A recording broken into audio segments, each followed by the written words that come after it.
Hello, my wonderful students and chemistry lovers. Today I'm going to talk to you about resonance hybrids. My name is Dr. Lotano Kwesili, and I'm going to serve as your guide in this interesting lecture and conversation. Happy New Year to all of you, and welcome to year 2024. It's going to be an outstanding year for all of us here in Chem class with Dr. Lita. We already have interesting chemistry topics lined up for your delight, for your learning, and your assimilation. Just sit tight and hang on with us. Keep loving and liking and sharing our posts, and keep inviting your friends and well-wishers and colleagues to be part of what we are doing here on Chem class with Dr. Lita. But for today, being our first lecture for the year, we're going to focus on resonance hybrids. Okay? Whenever we talk about resonance in chemistry, it is a very important phenomenon that we find in organic molecules, all right, and other molecular ions, all right. Recall during the series on Lewis structures, we talked about the formation of multiple bonds in our quest to satisfy the octet of all the atoms within a Lewis diagram, all right? And when we talked about multiple bond formation, we're simply talking about how we move a lone pair of electron in a terminal atom and using it to make a multiple bond, double or triple covalent bond with the centrally placed atom for all the atoms participating in that covalent bond formation to attain their octets. However, when we have a centrally placed atom with similar atom or elements around it, it becomes a little bit difficult for us to determine which lone pair of electron on each of the similar terminal atoms that will be used to make the multiple bond. All right. The only way we usually solve this difficulty or this puzzle is by drawing out all the possible structures, what we know as resonance structures of all the molecules involved, All right. These resonance structures are also known as resonating structures, or you call them resonance contributors. All right. Each of those resonance structures is telling us the half story of what is going on as the delocalized electrons are moving within the molecule. As we proceed, I'm going to talk about what I mean by delocalized electrons. But suffice it to say that for us to get the actual Lewis diagram representation of a given molecule or molecular ion, all right, we are going to have to make a multiple bond or break the multiple bond. All right, there are possibilities of the multiple bond alternating, in different locations within that particular molecule. All right, giving us possible resonance structures, or what we call resonance contributors. Right, but those resonance structures do not tell us the full story. However, for us to be able to get the full story, we have to now depict what we call the resonance hybrid. The resonance hybrid is equivalent to the average of all the possible resonance structures or resonance contributors within that molecule. So the resonance hybrid, which is the average of all the possible structures, is a better Lewis diagram representation of that organic molecule or that molecular ion. For us to better appreciate the concept we're talking about, we're going to use nitrate ion and ozone molecule to explain it further. All right, nice. So for us to draw the resonance hybrids of nitrate molecule, the first point of call is to draw the Lewis structure. That was why I taught you the Lewis structures. Now we are doing this. All right, and for us to draw the Lewis structure of this particular nitrate ion, we are going to start by finding the total number of valence electrons in this particular molecular ion. And at the end of the day, Nitrogen has 5 valence electrons, oxygen has 6, but because the atomicity of oxygen here is 3, we are going to have 5 for the nitrogen, add with 6 valence electron from oxygen, but we have 3 of it, so you have 5 plus 3 times this is 18, 18 plus 5 is 23. Then because we have a negative charge, it means it gained 1 electron, so you add 1 to that, you have 24. 5 plus 18 is 23, plus 1 is 24 valence electrons. So we have 24 total valence electrons to work with. The next thing we're going to do is to find the centrally placed atom, in which case nitrogen is centrally placed because nitrogen will make more bond, all right, than what? Than oxygen, all right. Nitrogen usually makes 3 bonds, oxygen usually makes 2 bonds. So of course nitrogen, okay, is also the first atom or element in this particular molecular ion, so that also gives it an upper hand, and nitrogen is centrally placed. So when you have done that, when nitrogen is centrally placed with 3 oxygen atoms as terminal atoms around it, the next thing you're going to do is to use a single covalent bond to join the central atom to the terminal atoms. And when you have done that, you discover you have used 1, 2, 3 covalent bonds, each of them carrying 2 electrons. So you have used 2, 4, 6 electrons out of the 24. So you say 24 minus 6, you have 18 non-bonding electrons. So you have 18 valence electrons that are not part of the covalent bond formation, as it were. You now use these 18 non-bonding electrons or valence electrons to satisfy the octet of the 3 oxygen terminal atoms, all right? So you place these 18 electrons, 2, 4, 6, 8, 10, 12, 14, 16, 18. You have exhausted them, placing them on those terminal atoms as lone pairs of electron. And when you have done that, you discover that you've satisfied the octet of this oxygen atom. You've as well satisfied the octet of this oxygen atom and the octet of this oxygen atom. However, you discover that there is a deficiency in that the nitrogen atom has only 2, 4, 6 electrons around it. It requires 2 more for it to attain octet. So the best action for us to carry out is that 1 lone pairs of a terminal atom, like this first terminal atom, gives up its lone pair of electrons. It falls on this bond to double up the bond. Recall that 2 electrons represent 1 covalent bond. So these this lone pair of electron is used. This arrow shows the motion of electron or the flow of electron density. So this lone pair of electron falls on this bond, doubling up that bond.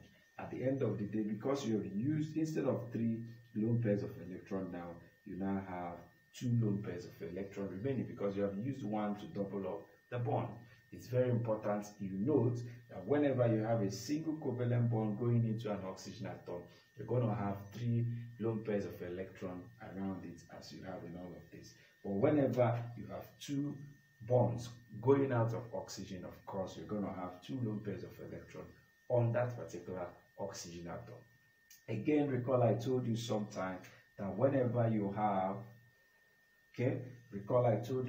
whenever you have a double bond, that one of the bond is a sigma bond, which is a stronger covalent bond, and the other one is a pi bond. So what we just formed is a weaker covalent bond known as pi bond.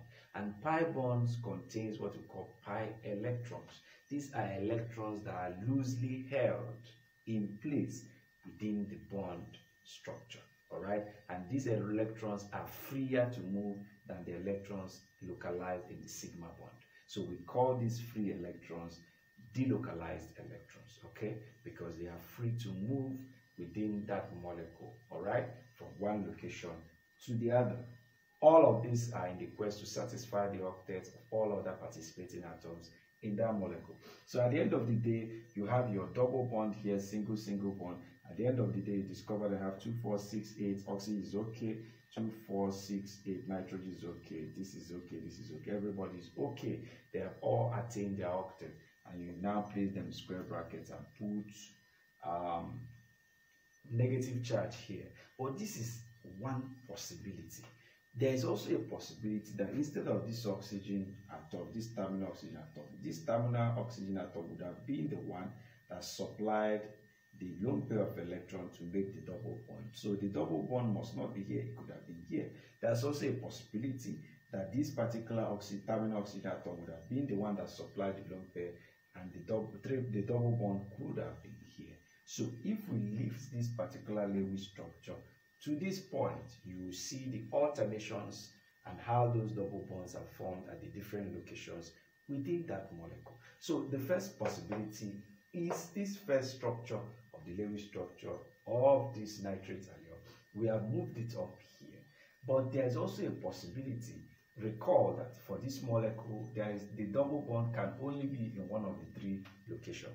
Since the double bond is here, there is also a possibility that this oxygen atom is yearning for the double bond to be linked to it so that it can have a taste of that. All right, just to elaborate. And when that happens, you discover that this particular oxygen atom can give up its lone pair. It falls on this, it doubles this bond. And when that happens, if you have a double bond here, it means you have 2 bonds, 3, 4, 5, and that now makes 10 electrons around the nitrogen atom. That violates the octet rule. So if this particular lone pair of electron is falling on this bond to double the bond to create a weaker pi bond here, it means this particular weaker pi bond, all right, I told you that pi bonds are weakly or loosely held. These are 2 electrons that are loosely held together. Okay, we call them delocalized electron because they can easily move from that location to another location. So once this lone pair of electron falls here and the bond is doubled up, it means that this pi bond that is here, which is weakly or loosely held, will be broken, and the 2 electrons used to make that pi bond falls again onto the first terminal atom, creating again 3 lone pairs of electron with a single covalent bond there, and then you now have your alternating double bond in this place. So that is the second structure. So the first possibility of the Lewis structure of nitrate ion is the first is called the resonance structure. The second resonance structure or possibility is this. And of course, the third one is that this oxygen atom could have been the one that supplied that, or could have said, okay, I want to also have a taste of the double bond. So what happens is that it supplies one of its lone pairs of electron. It falls on this. You have a double bond. Of course, this weak pi bond will now be broken, and of course, the 2 delocalized electrons used in making it in the first place falls on this, and you now have 3 lone pairs of electrons and a single covalent bond here, and of course you now have a double bond. So that way you see that the double bonds have alternated. It can be moved. If you flip it 120 degrees, you have it. If you flip it 120 degrees again, you have it. So these are the 3 possible structures. To put it in simple terms, this double bond could have been here, the double bond could be in this position, the double bond could be in this position. All of these structures are possibilities or possible states, the 3 possible structures or possible states of this particular nitrate ion. Each of these gives us a snapshot, the half story of what is actually going on.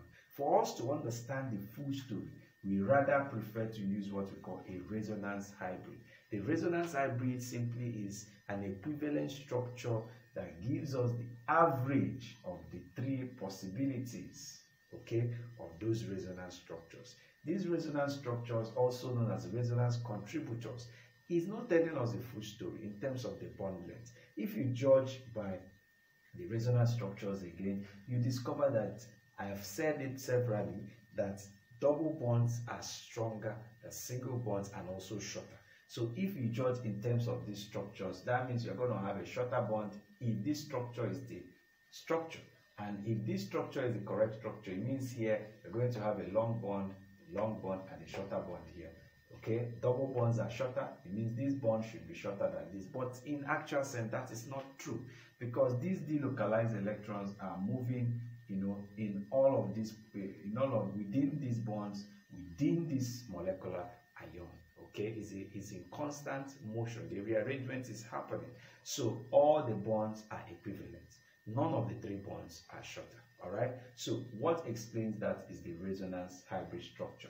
which is this. Usually, remember when you are drawing, again, when you are drawing resonance structures, pay attention not to change the position of the atoms participating. Rather, you're only permitted to change to move the delocalized electron, which could be a lone pair of electrons, using it to make a weaker pi bond, or breaking of the delocalized electron on the weaker pi bond, and using it to again create a lone pair electron that falls on the terminal atom. So you move only the delocalized electrons when you are drawing these resonance structures, or what we call canonical structures.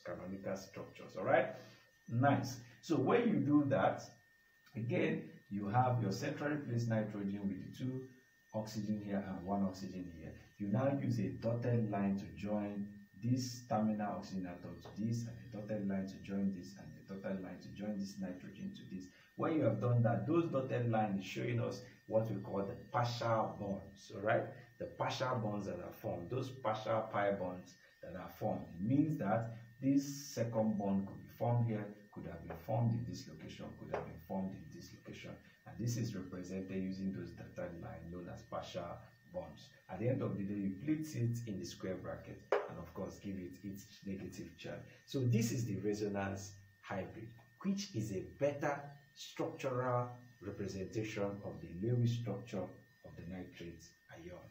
Nice. Again, here you now have the 3 bonds are equal in terms of length and of course their strength. All right, nice. Okay, so the second molecule we're going to consider here is ozone molecule. Of course, oxygen has 6 valence electrons. The atomicity here is 3, so we have 3 times 6 we are working with total of 18 valence electrons. So when we place oxygen, 1, 2, 3 oxygen, next thing we're going to do is to use a single covalent bond to join each of those oxygen atoms to each other. So you place a single covalent bond here and place a single covalent bond here, joining this oxygen to this and joining this oxygen to this. When you have done that, you discover you have used up 4 electrons out of the 18 electrons. So you have 18 minus 4 is 14. That 14 electrons is what you now use to satisfy the octets of the 3 oxygen atoms. Okay, so you have 14 electrons to distribute. You put them as lone pairs 2 and 4. That is where you stop because you already have 2, 4. So around here you have 8 electrons. You cannot put more than that. So you have put 4, remaining 10. So 2, 4, 6, 8, 10. All right, 12, 14. This way you've exhausted your 14 valence electron around the atoms, or around the 3 oxygen terminal atoms. But what you discover now is that here you have 2, 4, 6, 8. This oxygen is okay, he has attained the octet. But here you have 2, 4, 6, 8. This oxygen also has as well attained this octet. But here you discover you have 2, 4, 6. This oxygen is deficient, is lacking in 2 electrons. So the best way to do that is to move one of the lone pairs of this oxygen atom. It moves and falls on this to create a double bond. And when that happens, you now have only 1 lone pair of electron as against 2 lone pairs that it was here. That is because one of these lone pairs have created this weak pi bond. Okay, so this is a weak covalent bond, the pi bond, and of course this is sigma bond. But this is known as the Lewis structure of ozone molecule. However, that is not the only possibility. So if we move this first possibility to this place, this is what we have. But there's also a possibility that this double bond could have been here, in which case you have that this particular oxygen atom decides to give up this lone pair of electron, use it to double up the bond here. Of course, this bond cannot stay, because if you have a double bond here, have a double bond here, it means you already have 8 electrons plus this is 10 electrons, and that violates the octet rule. So as they are forming double bond here, this double bond is broken, and the weaker pi bond, of course, loses its electrons, which falls again onto this particular terminal oxygen atom, increasing it from 2 lone pairs of electron to 3 lone pairs of electron, leaving it with a single covalent bond there. So at the end of the day, ozone molecule has 2 resonance structures, which means that it has alternating double bond. The double bond could be in this location, it could have been in this location, depending on which oxygen atom that supply the lone pair of electron. So when your examiner asks you to draw the resonance structures or resonance contributors of ozone molecules, these are the two resonance structures. You separate them with double-headed arrow, showing that this can transform to this, and of course can transform back to this as the delocalized electrons are moving from one place to another. So at the end of the day, just like what we did here, the resonance hybrid is that you've drawn the 3 oxygen atoms again. Of course, you draw a single covalent bond joining this to this, and then you draw dotted line joining this to this, showing that the double bond could have been here, or the double bond can as well be here. That is what we call the resonance hybrid. And the resonance hybrid, unlike the resonance structures, now tells us the full story. It helps us to understand the bond length, and of course help us to see that the double bond can actually be formed in any of the places. As a matter of fact, because electrons are moving, the double bond could be here, or it could be here as well. So in summary, what I said that is very key, part of what I want you to take away, is that pi bonds contains what we call pi electrons. Of course, these pi electrons are loosely held in place and are free to move within the molecule. We call them delocalized electrons. And as well, some lone pairs of electrons, as we have seen here, are also delocalized in that they can move to and use to create what we call pi bonds as well, okay, within the molecule. So this is a very important aspect of organic chemistry. When we get to organic reaction mechanisms, we're going to expand on this particular concept of resonance hybrid. But for now, I believe you learned something. If you learned something, please give us a like, a love, comment what you've learned, comment your questions, and of course, share this video. When you are sharing the video, you are making this video to get to those students that need it, all right? And I believe it has been an interesting lecture again here, and I want you to stay with us. This year is going to be very eventful. We're going to have amazing, wonderful topics in chemistry. We'll keep breaking it down so that your chemistry keeps getting better and better, if not even the best. Thank you for watching. Until the next time, stay safe. Bye.